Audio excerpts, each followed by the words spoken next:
الله يفتح عليك. إني لك عدت من سراب فيه تهت وعلى وجهي شظايا ندم فيه انتهيت.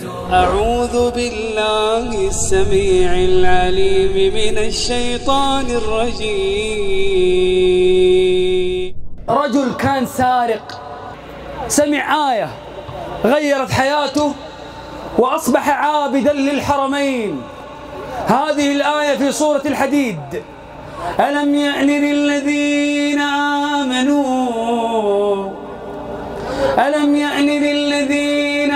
آمنوا أن تخشع قلوبهم لذكر الله وما نزل من الحق. هذا وهو يسرق قال: بلى قد آن.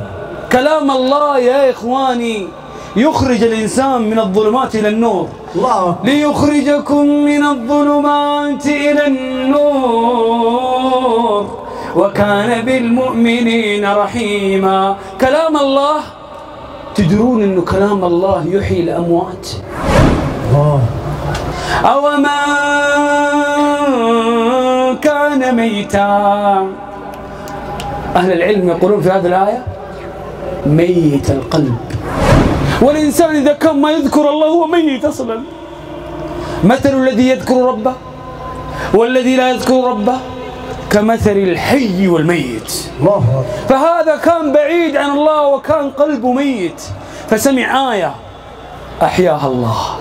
أومن كان ميتا فأحييناه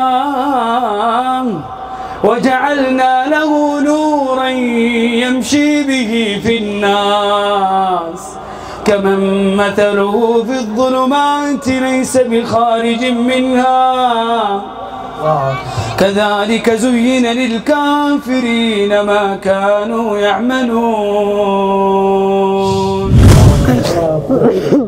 الله يفتح عليك. إني لك عدت من سراب فيه تهت وعلى وجهي شظايا ندم فيه انتهيت. تبارك الذي نزل الفرقان على عبده ليكون للعالمين نذيرا.